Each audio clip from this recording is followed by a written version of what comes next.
There is a new Russian Tsar, and he may be an apocalyptic player. Listen, Bible prophecy is winding down to one geographic area of the world comprised of some 8,000 square miles, and that is the nation of Israel. And this is really what is driving the force. And when you find that someone is motivated by evil, you can be sure that Satan is behind it. Without question, Israel is the end target. All of these things that are going on. Welcome to Understanding the Times Radio with Jan Markell. Radio for the Remnant, brought to you by Olive Tree Ministries. Today, Jan has two special guests, Michelle Bachman and Pastor Barry Stagner. Current events that apply to the Bible are happening at a staggering pace, and the three discuss those events this hour. Here is today's programming. And now with Putin, you've got a leader. People say, well, could Putin be this Gog, this chief, this ruler of Magog, this prince of Rosh, if you will? And it's certainly possible that depending on when all these other prophecies will be fulfilled, it's possible he could be that. Now, he's obviously the local thug. He's the bully on the block, but he's also very calculated and intentional. What's really interesting, Billy, as you look at this situation here, Hitler did some similar things right prior to World War II when he annexed Austria, and then he began invading Poland. Well, Putin's really done the same thing. In 2004, he annexed Crimea without hardly a shot fired, and now he's moving in like Hitler did with Poland with more military force. And so it's almost like he's Hitler 2.0. He's coming in there and modeling himself after this world takeover. And of course, it's been many, many decades since that happened. So sometimes people have a short memory, but whether he is the Gog of Ezekiel 38, or as Mark Hitchcock says, he's more Gog-esque, he could be just someone who's setting up Russia to position them to be able to make that invasion at a future date, and another ruler in Russia comes in. We don't really know. Thank you, Jeff Kinley, for that introductory clip. The Bible calls the last days perilous, and watching scenes out of Ukraine the last 2 to 3 weeks, and we're seeing those perilous times escalate. Evil is escalating, watching heart-wrenching scenes. Just a thought or two before I bring on my guest, because the Russian bear has always been wicked, but now it's sort of as if Mr. Putin is almost possessed. He's showing aggression not seen in decades, and observers say he has somehow transformed recently into ultimate evil. With the images playing out in front of us, I think that is fairly obvious. The conflict in Ukraine, I believe it's an end-time turning point. It's much more than just wars and rumors of wars predicted in the Bible for the end of days, and it obviously further destabilizing the world, a world that is already groaning, fearful, and weary. Sometimes I wonder, is it 1942 again, or are we really in 2022? And then watching refugees on the run, having left everything behind. The strong and particularly bullies always want to destroy the weak. Well, the globalist cabal must keep stirring things up with pandemics, with wars, with economic peril, with uncertainty, and more. And to reset their New World Order plan, the world must be riddled with confusion and with chaos. So, where's it going? And things are changing quickly. I say this, and then I'm going to bring on my guest here, but I wanted to make this statement. When tyrants say they're going to act, please believe them. When Russia says it will strike, we need to believe them. When China says it will go after Taiwan, believe them. When Iran says it will get nukes and eventually try to go after Israel, believe them. And when the world lacks a leader and America is weak in the White House, this is all accelerated. So I want to consider this. I want to consider the political, biblical, and prophetic issue of the Middle East and what's happening with Russia and more. I have two guests for the hour. Michelle Bachman will join me part one of my programming. She is Dean of the Robertson School of Government, Regent University. Part two of my programming will be Pastor Barry Stagner. But Michelle, welcome to the program. Thank you so much, Jan. Big topic. Yeah, Vladimir Putin, he's really not a globalist. He's really a nationalist. And yet some say the globalists are behind this incursion into Ukraine. As a matter of fact, a Ukrainian member of parliament says, quote, "We are not only fighting for Ukraine, we are fighting for the New World Order." Give me your perspective. I think we also need to recognize that Vladimir Putin was also one of the alumni of the Global Yeah. Young Leaders that came through the World Economic Forum. It's interesting. I urge your listeners to go to the Global Young Leader portion of the World Economic Forum website. There's over 1,400 alumni in people who are at the top positions in finance, in media, in government, practically every area that are gatekeepers in our life, including cultural and entertainment. And it's interesting to see who some of these characters are. We see that with Putin, that he is one of them. But there's also, for instance, a journalist in Ukraine who also was one of these young global leaders. And she's been actively calling for the United States and the European Union to get engaged in establishing a no-fly zone over Ukraine. We saw it just recently in Canada with Prime Minister Trudeau and the Deputy Prime Minister, Christina Freeland, and half of the cabinet of Canada, all of whom are graduates of the World Economic Forum Young Global Leader Program. It's almost as though a go button was pushed, because the main event that is happening in the world today is the destruction of Western democracies in the world. It is the rise of global authoritarianism, and it is the stripping away of civil liberties of the citizenry. That's a mouthful, but that's exactly what's happening. We already have nations that are authoritarian: China, Russia, the 57 Muslim nations, all of the other dictatorships. They're already authoritarian. What isn't authoritarian were the Western democracies. Yes. But now what we're seeing happening at exactly the same time, some through the pretense of COVID, through authoritarian measures that were taken,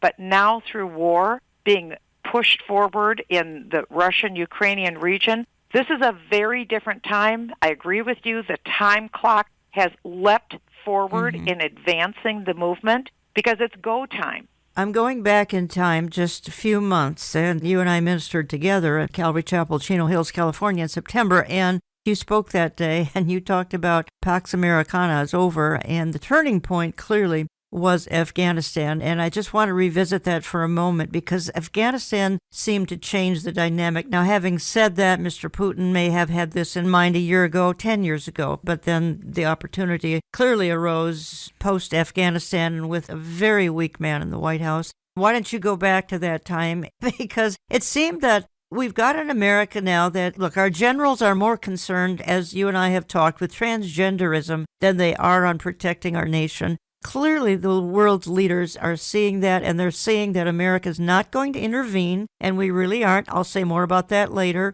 But Afghanistan seemed to be a major turning point. It is a major turning point, but you have to go back prior to that, to the election of 2020. It was absolutely imperative to those who believe in a global governance system, which the World Economic Forum has made their top agenda. It was imperative that Donald Trump not have a second term in office.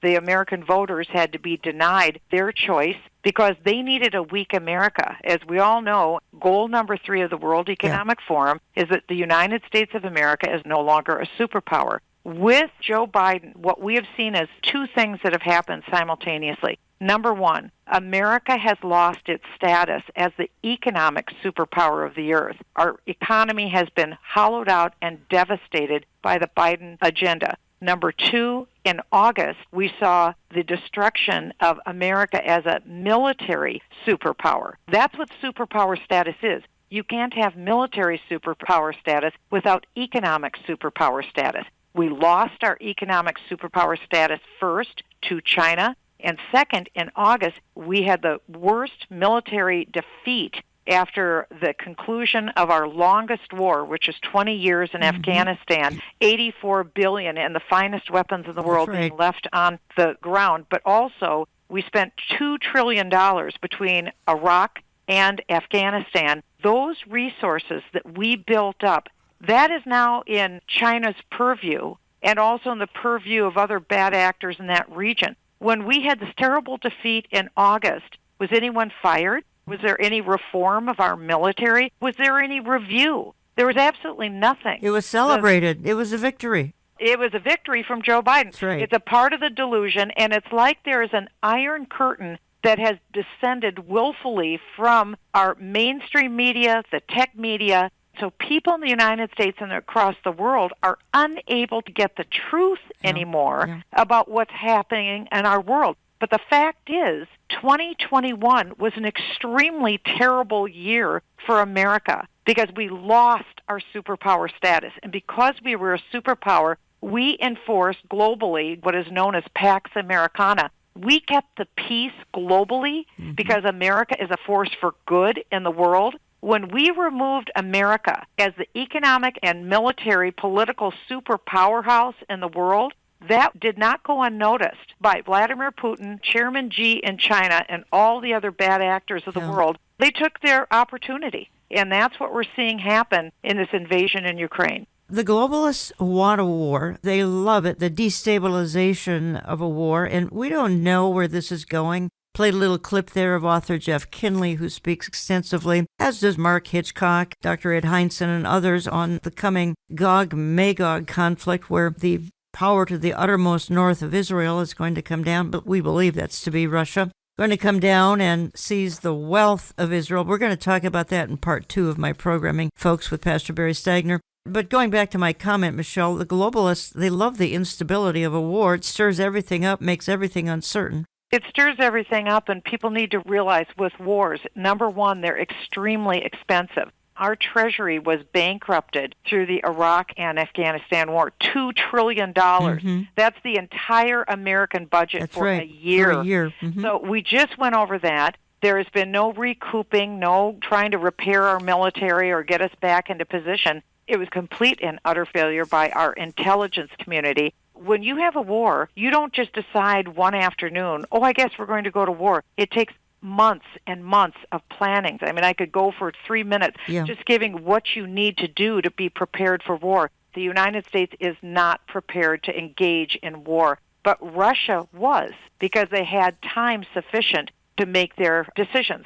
So what was the purpose of trying to bring the EU into this effort? Because Russia knew that the EU couldn't stand by. So did China. They wanted to take weakened Western democracies, weakened by the COVID authoritarianism that these nations have gone through. Our economies were wiped out. Small businesses have collapsed. A weakened Europe and a weakened United States are being invited to come in and be Ukraine's defenders. This is to China's advantage. This is to Putin's advantage, to take weakened Western democracies, bankrupt us in war, but also exhaust us in war. And if the United States gets involved, it's 2 against 1 because it's Putin and China. China's the silent partner here. They're crouching in the corner, but they know that we're the number one enemy of China. We, the United States, are the number one enemy of Putin in Russia. So if they can bait us to come into this effort, and it's sickening to see how people have been sucked into this to think that we should run back in and we should be equipping and training and having no-fly zones. This is the economic forum. George Soros, many of the people who are these groomed young global leaders all saying, oh, yes, the United States, oh, yes, weakened European Western democracies. You need to get involved in this. And so, again, you step back and say, what's going on here? Who would benefit? Why are they having us be involved? It is all about collapsing the wealth, the influence of the United States of America to ensure that we are no longer in the superpower status. I submit that we are no longer a superpower. I say that with great sorrow because we were the global strong horse. That had to happen for the end-time eschatological roadmap that the Bible lays out. You can't have a superpower when you really need a global power, and a global government is coming. If you join me late, you're listening to Understanding the Times Radio. I'm Jan Markell. I have on the line from Regent University, Michelle Bachman. She's Dean of the Robertson School of Government at Regent University. You hear her on this program, oh my goodness, one of my most frequent radio guests, and I would have to say one of the audience's most favorite radio guest. Michelle, we've watched Russia bomb innocent people with cluster bombs and other weaponry that's actually been banned. And they make these weapons because America buys their oil. Until Tuesday of this past week, again, we were buying Russian oil and financing the Putin regime. and financing the bombing of these innocent civilians. I mean, a horror scene played out day and night on our media and very often in real time. Finally, Mr. Biden pulled the plug on this after pressure from all sides on the right and the left. Yes, we financed China's military. We built them up, and now we're building up Russia's military because of energy dependence, and in China's case, because of economic dependence upon manufacturing, all designed to weaken the United States of America. The truth is the United States of America is the leading energy reserve in the entire world. There is no other country that has more energy resources from every different capacity than the United States of America. Donald Trump, as president, made the United States completely energy independent. Right. Remember, we were paying $2 a gallon for gasoline. Joe Biden came in, and he made energy production in America illegal. And he tapped it off, and he stopped projects, and he's stopping these leases on energy fields.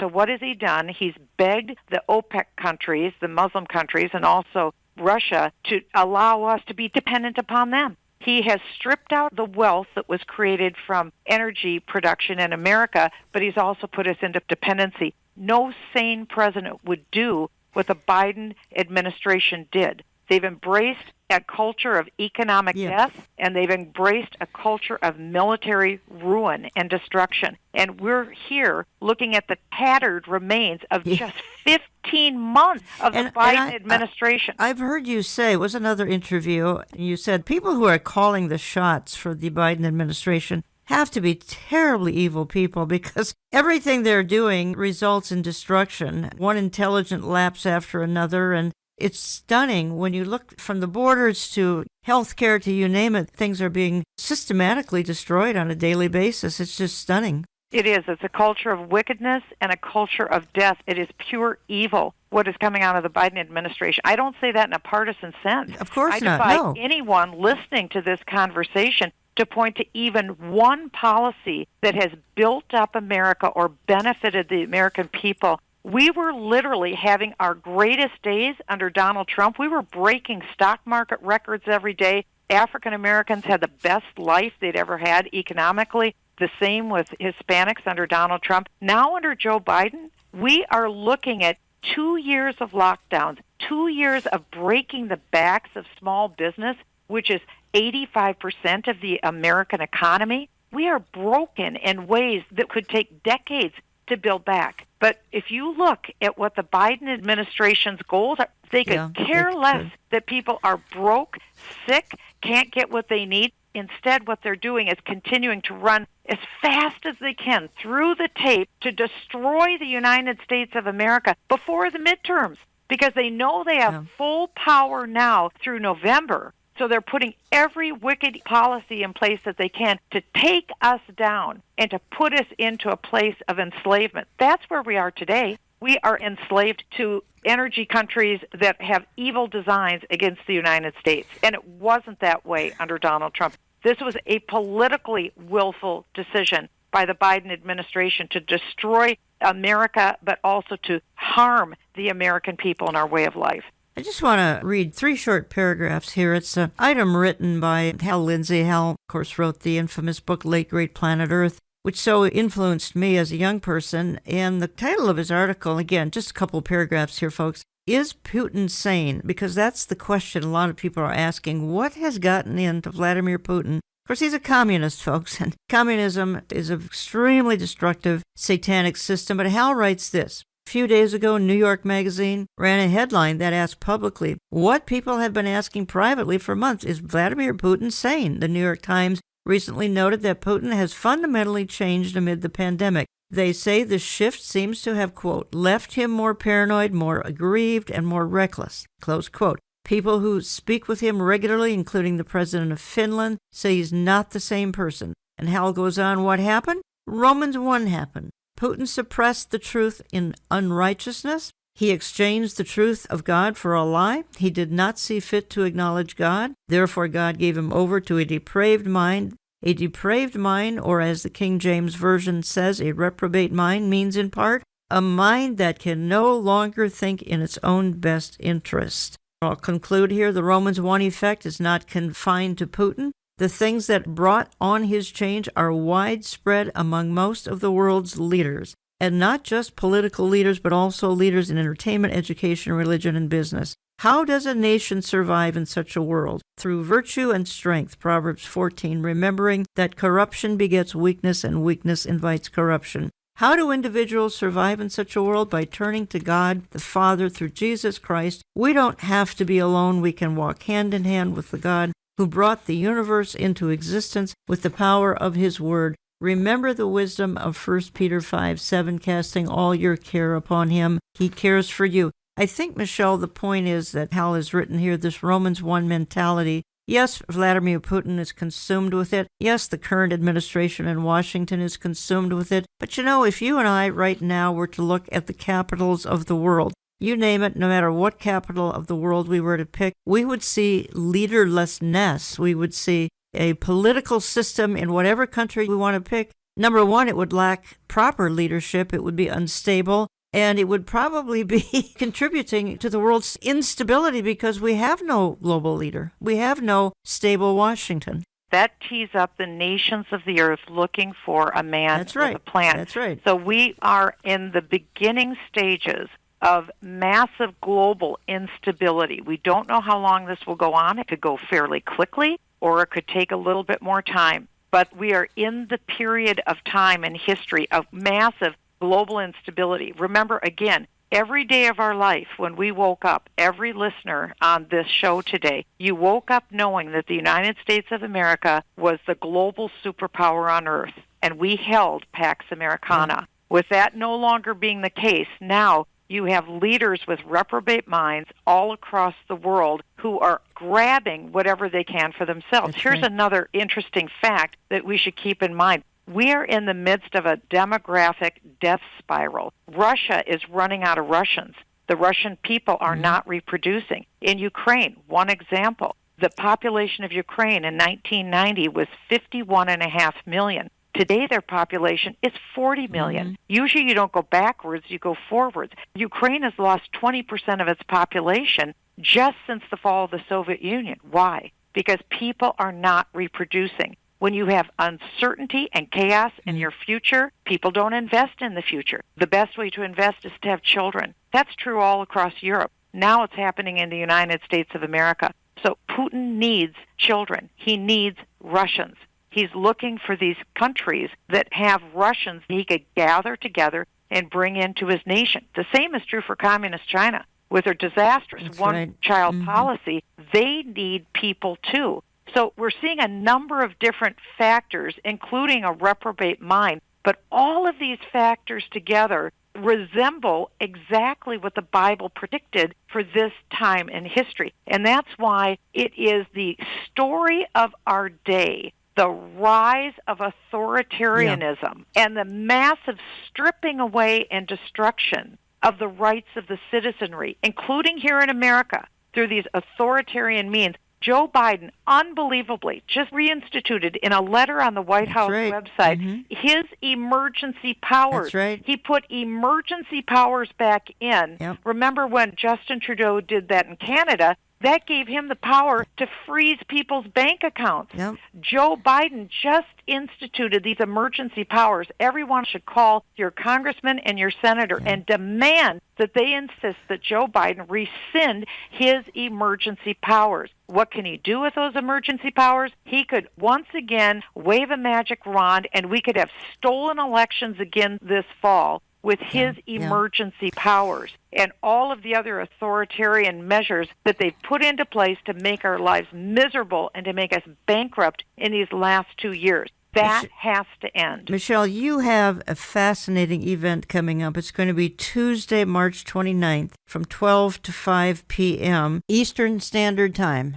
And that's going to be at Regent University, but anyone can watch at no cost at regent.edu/globalism. Give me a minute of a commercial. I want people to write on their calendar now. Remember, tell all your friends, Tuesday afternoon, 12 to noon Eastern Time, March 29th at regent.edu, regent.edu. We're doing a 5-hour deep dive on the exact topic that Jan and I are talking about right now. It is the rise of global authoritarianism and the stripping away of protected civil liberties. We're going to have a powerful explanation on the history of the rise of socialism. We'll have Leo Holman and another doctor talk about World Economic Forum deep dive. We'll go through an archive of the last 2 years of rising authoritarianism because this is the destruction of Western democracies. And we'll wind up with a biblical perspective. We'll lay the table for all of these geopolitical events that have happened. We will catalog them. There'll be fascinating speakers. And then we'll end up with the biblical perspective where we explain all of this. So we're getting this in a half-hour time, but what we're going to do is expand it in an understandable, very informative format for 5 hours. It will also be archived at the regent.edu website so people can see it later. It's free of charge, and we invite everyone to participate. It's going to be fabulous. It'll be interactive with live students, live speakers, and then people can interact online as well. But it'll be available for anyone so that you could then refer other people that you know. When people want to know what's going on in the world, they can take a look at this in a deep dive and know biblically what is just about to happen around the corner. Well, you're having my good friend Dr. Ed Heinzen as well. So yes. I believe he's closing the event off again. That's Tuesday, March 29th, 12 noon to 5 p.m. Eastern Standard Time. You can live stream it, regent.edu/globalism. One more time, regent.edu/globalism. And if you can't catch it that day, just look for the archived programming after Tuesday, March the 29th. Michelle, we set this little interview up very quickly, and that's because, well, I wanted your perspective. I've heard you in some other interviews, and I felt you were really nailing some of the issues that are so relevant for right now as we speak. The war in Eastern Europe, etc. And you're going to be here for a whole hour during the month of April. You'll be here in studio with me. Things will have further unfolded at that time so we can dig a little more deeply into things. But I thank you for giving up time. I know you're right there at Regent University as we speak. Thank you. And Maranatha. Come, Maranatha. Lord Jesus. Amen. When I come back, Pastor Barry Stagner joins me. We'll look a little more carefully at the biblical angle and the prophetic angle of what is happening in Eastern Europe. Where is it going? What's the time frame? We'll examine that and a lot more in my Part 2 programming. The focus may now be on Ukraine, but as Amir said and often says, and rightfully so, listen, Bible prophecy is winding down to one geographic area of the world comprised of some 8,000 square miles, and that is the nation of Israel. And this is really what is driving the force. And when you find that someone is motivated by evil, you can be sure that Satan is behind it. Without question, Israel is the end target. All of these things that are going on. But Mike, there's another element that I think to be interesting, especially with the fact that Ukraine and Russia have long been considered the breadbasket of Europe. They're a major supplier of food. And if you look again at the rider on the black horse in Revelation chapter 6, there is an extensive global famine that takes place there. And the BBC just ran an article yesterday about the impact economically that the Ukraine invasion will have on the world. It says, number one, energy bills, petrol and plane ticket prices will jump, with Russia being the second biggest exporter of crude oil. Brent crude has already jumped to over $100. It rose in futures 60% in one day. A 60% in oil futures rise in one day. It says that food prices are going to be affected, and the ripple effects of the Russian invasion will hit shopping baskets around the world. Russia and Ukraine export 1/4 of the world's wheat products and half of the world's sunflower-based products, including sunflower oil. Investment markets are going to take a hit. The BBC article says, and it just goes on and on and on, with the economic impact, including cars being more expensive, Russia being one of the world's largest suppliers of metals used in car manufacturing, things such as nickel and other things that are used in the manufacture of cars. So, this is a big deal, and it potentially has prophetic implications that reach into the tribulation period. And as I said, this hook in the jaw, I think is very, very possible that the hook is in the mouth of Gog, and it's about to be set by the Lord, because it's the Lord that's going to draw them down from the north and create this invasion. And I think that's about to happen, because Satan and the Lord are about to throw down in battle during the tribulation period, and of course we know the Lord's going to win. So I think the prophetic implications of this are huge. And we need to be looking up. Our redemption is nigh, because the Antichrist can't rise to power until we're in the Father's house with Jesus. Welcome to part 2 of my programming. I'm going to bring on my guest for this segment in just a moment. I'm reading something from a pastor in Lviv in Ukraine, asking and thanking us for prayer. He says, the rockets disappear in the air without reaching our homes, and no one knows where did they go. Enemy tanks run out of fuel. Russian troops get lost and ask our locals for food and for directions. That is definitely God, because we are dealing with the second strongest army in the world. Thank you for your prayers. Obviously, there are miracles going on, but also enormous destruction, devastation, and people hurting. Joining me now is Pastor Barry Stagner. You just heard a clip from him from an online presentation. He is senior pastor of Calvary Chapel, Tustin, California, and I have ministered with him for several years, sharing conferences and speaking at his proximity conference. He was to be at our Understanding the Times conference in 2020,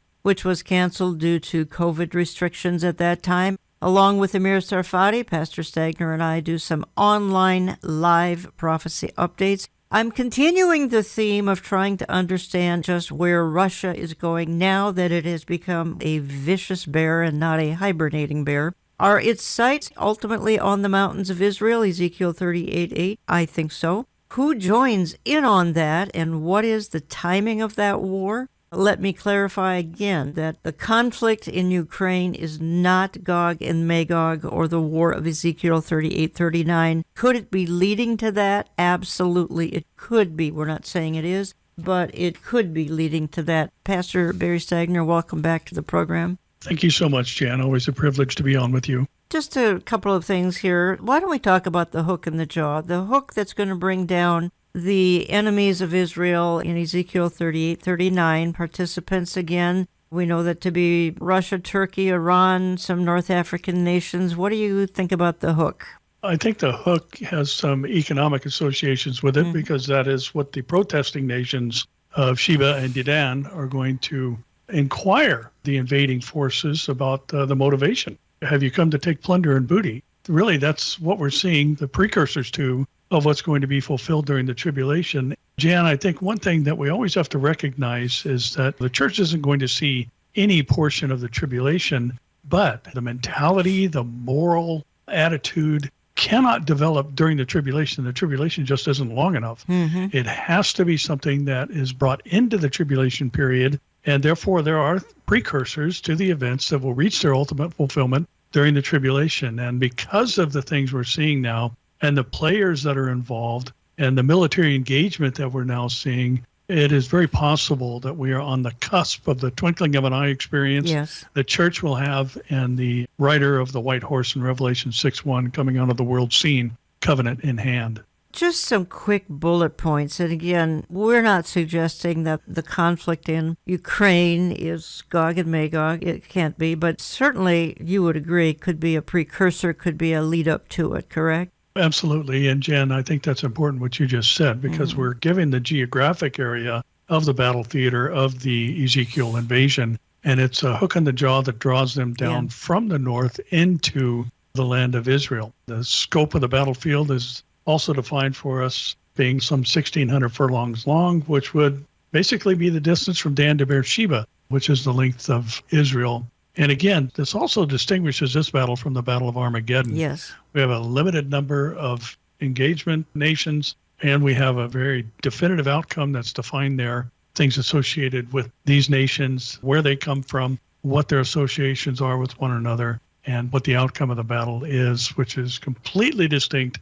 from that of what we call the Battle of Armageddon. Yeah, this is not Gog and Magog, but some of the participants are very definitely engaged in the geographic regions, in part are represented in what's happening in Ukraine right now. It is significant. Ukraine is the breadbasket of the world, it's called. And if, in fact, it's going to be left in shambles, and we don't know that it is, The war is certainly weeks old, but it could end abruptly. I don't think that's going to happen. As a matter of fact, some are saying it could be a 10-year war. Well, we'll see. But if Ukraine is the breadbasket of the world, if in fact, Book of Revelation, we've got the four horsemen, one of them is talking about a famine during the tribulation. Ukraine and Russia export about a fourth of the world's wheat products. It seems like we're seeing the stage being set here. Well, we really are. And you pair that up with the other elements. There's interesting things, as we all know. There's so much nonsense out there in the media, so much conflicting information. We've been hearing about the fact that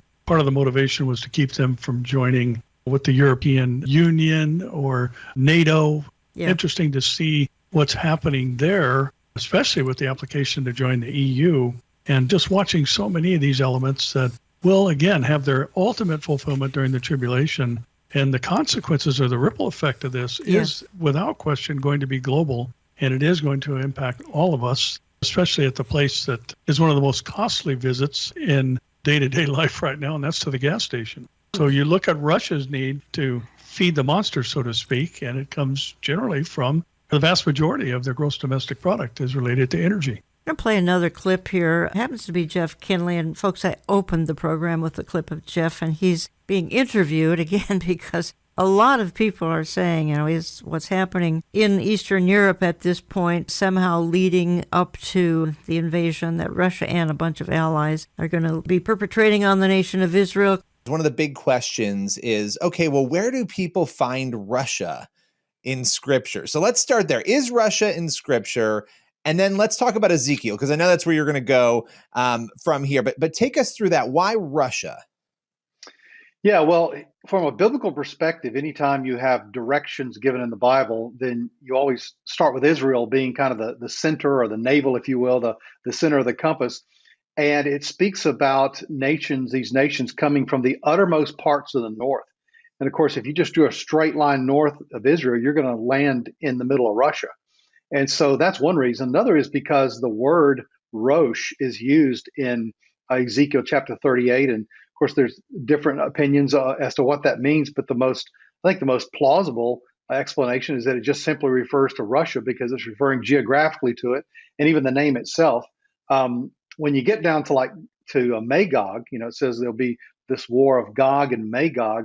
I know that Josephus, the Jewish historian, identified that area as the area of the Scythians where they lived, which is really modern day Russia. It really includes Ukraine rather.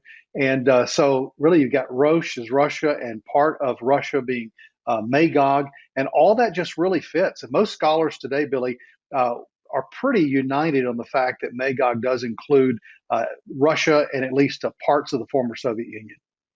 Yeah, and that portion of Ezekiel, when you look at Ezekiel 38 and 39, this idea of Gog from Magog, Gog would then be a world leader, really the leader of Russia in this case, essentially, pending Russia is Magog. Is that correct? Right.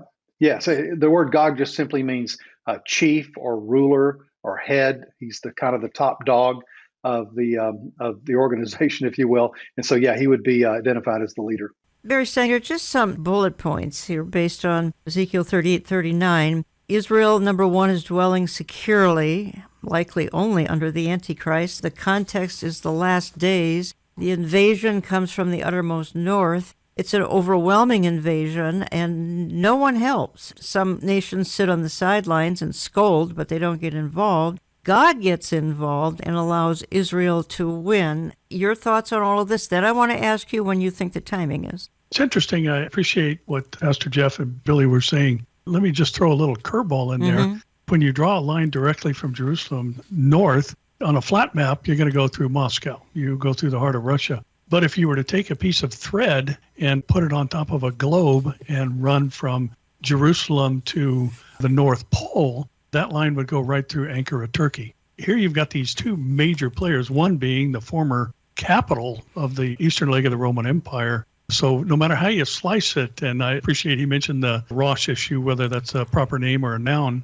but either way, you've got two countries, no matter which you believe to be leading the charge. You draw a line to the North Pole, it goes through Ankara, Turkey, they're named. You draw a line due north on a flat map, and you're going to see Moscow involved. So to see these nations Russia with their economic motivations and wanting to control the flow of natural gas and petroleum products into Europe, and Turkey recently making these overtures towards reestablishing at least a conversational relationship with Israel. Behind the scenes, both are motivated by one thing, and that is the European natural gas market. But Jan, I think the outcome of this war, and possibly, and I want to just underscore that possibly, is that the Ezekiel war invasion starts before the rapture of the church. The rapture of the church takes place during that invasion period. And then the final element of it, because of how the outcome of the war is dictated and determined by God himself, for me, that puts that of necessity inside the tribulation period, because we're not living in a time of God responding with his direct wrath.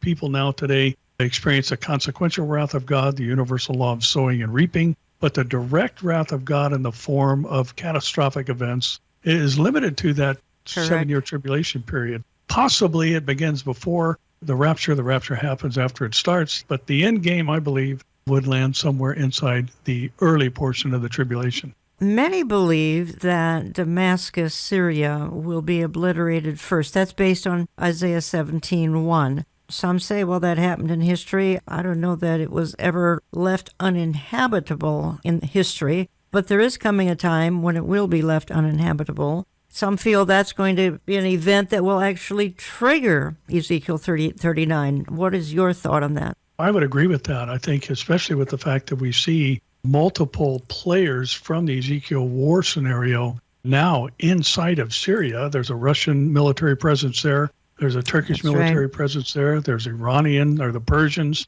who are militarily present there. Turkey has established relations with Libya and Sudan, who are the other two players in that 5-nation invasion. And what's on the news all the time? Damascus. Israel strikes near Damascus.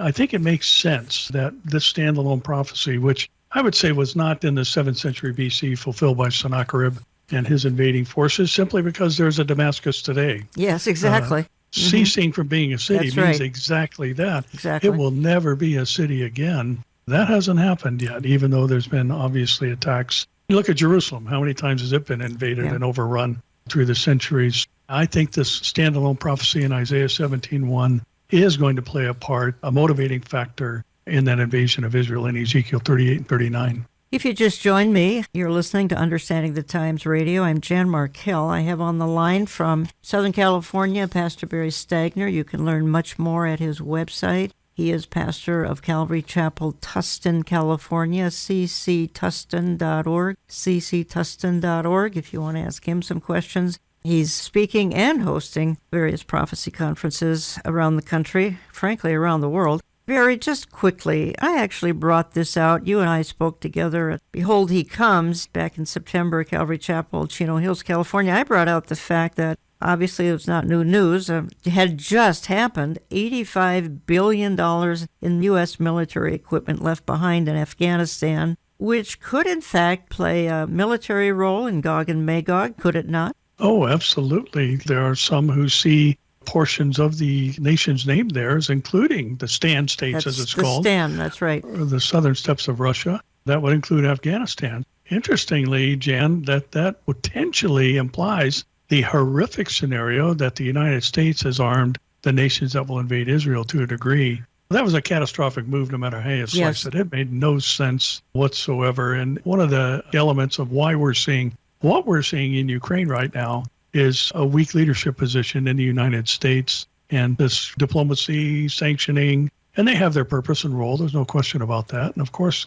we should try and pursue a diplomatic solution to this, but there's a time, as Solomon said, there's a time for war. There's a time to stand up and defend yourself and your allies. We have now, sadly, an administration where those who do have the itchy trigger finger aren't intimidated by the people in places of power here in the U.S., or to a degree even in Israel right now. Reading a couple of lines here, Joel Rosenberg writes in his online newspaper, Christians don't stop praying for the full liberation of Ukraine and the reestablishment of peace and security in Europe. Don't stop praying for the Lord to restrain Putin and thwart his evil intentions. The world hasn't been this close to nuclear war since the Cuban Missile Crisis 60 years ago. That is an ominous thought, Barry Stagner, that indeed with Putin, and again, we talked about it first half of my programming, Putin seems to be out of his mind somehow with anger or we don't know what. Yes, he's brought us back to the brink of nuclear war. Did you ever think in 2022, we knew it'd be a chaotic year, but nuclear war, really? Jen, thinking back on when we were all younger, we used to have duck and cover drills in school, and here in California, I think it was the last Friday of the month, they used to play air raid sirens, scare the daylights out of you if you had forgotten what day it was. But to be talking about these things again with them as a potential reality is frightening. And considering the fact that I was reading an article, and forgive me, I can't think of the lady's name, but she has worked under both Democratic and Republican administrations. Her qualifications are she is the world's foremost expert on Vladimir Putin. And she was asked by the person doing the interview if she thought he would use nuclear weapons. Her answer was without hesitation. Really? And she made the point that this guy seems to have gone off the rails. Yes. For some reason, she has never, ever in all her years of studying Putin, see him be emotionally driven. And he seems right now to be driven by emotion and anger and wrath and all these things. Evil thoughts come into the mind. That's right.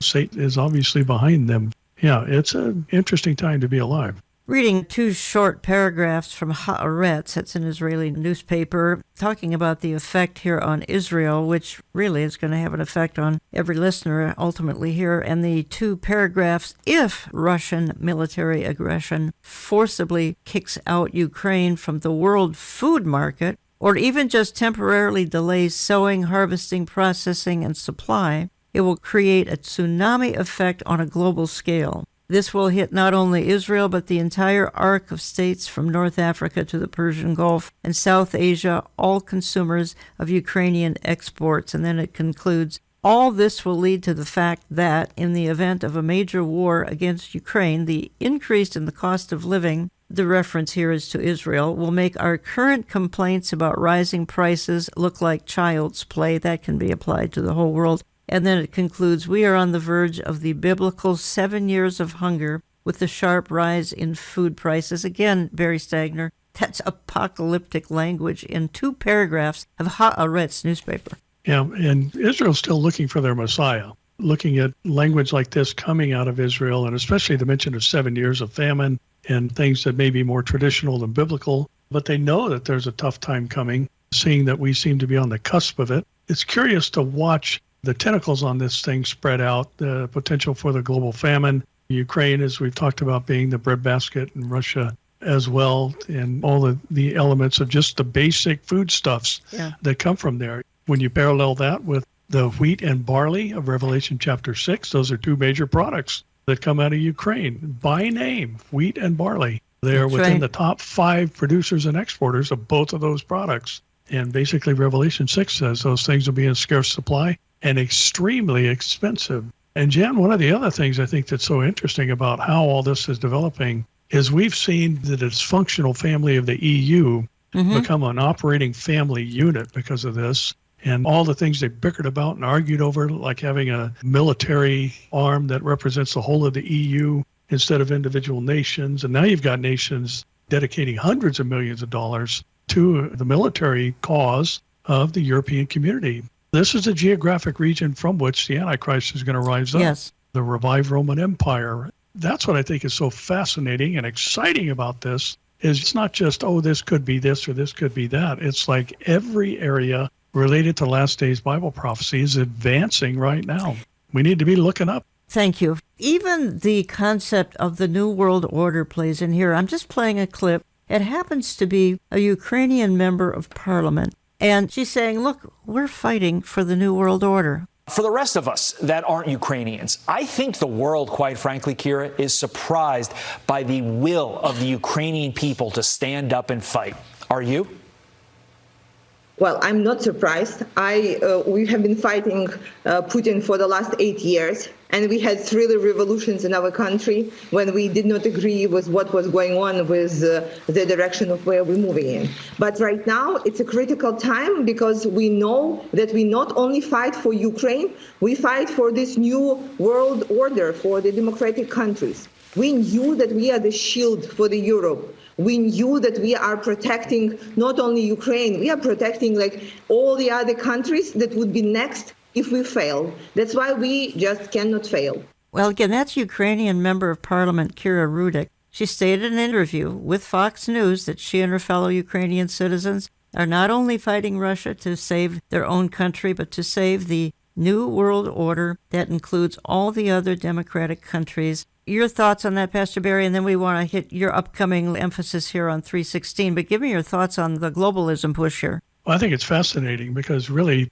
a portion of what she was saying is what is going to feed into the global worship of the Antichrist. People are tired of ideological-driven wars. People are tired of religious-based wars. They're tired of the nation rising against nation. They're tired of the ethnic tensions. They're tired of all these things. And the solution seems to be, let's just all have one global economy, religious system, and all the things that we're seeing pushed forward through the Great Reset and other efforts through the World Economic Forum. But Jan, I think, as we both know, behind all this is the devil. Yes. And the end game is not the Great Reset or the World Economic Forum. The end game is the Antichrist. That's and right. The mentality necessary for him to govern the whole of the world and to receive worship, and worship meaning to prostrate and submit, has to be developed and be developing before he ever comes to power. That's right. You have a campaign coming up, and how appropriate, because we're in, I'm going to say, Earth's final hours. We don't know how long before the Lord's glorious return, and my goodness, what really matters is where they're spending eternity, let's put it that way, because eternity spent in the wrong place is unthinkable.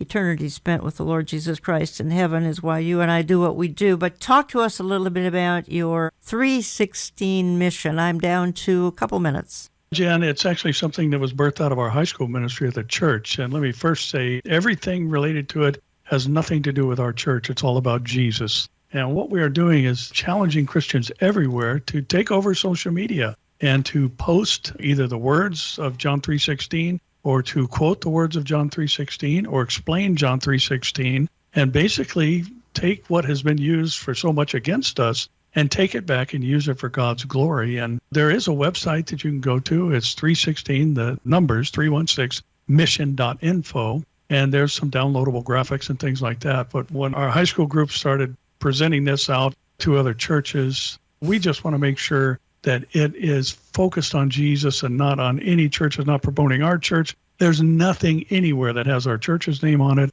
or any other church for that matter, but it's exalting the name of Christ. And my hope is that secular media reports that the church took over the internet on 3/16 of 2022. And that's why we're calling it 316 Mission. 316, that's the date of March 16th. So March 16th, 2022, share John 3:16 in a time where the world is desperate for hope. Oh my goodness, thank you. Very well said. Just a quick heads up here. I'm going to look at some additional aspects of this war next week with Pastor Billy Crone. Volodymyr Zelensky may not be the person you think he is. He is a part of the globalist cabal, and we'll look clearly at that next week and just exactly what does it mean. You know, folks, we have talked, quite frankly, about some discouraging things today, and I am reminded that we need to be encouraging one another. That is actually a biblical command found in Hebrews 10. We're to encourage one another, and all the more as we see the day draw near and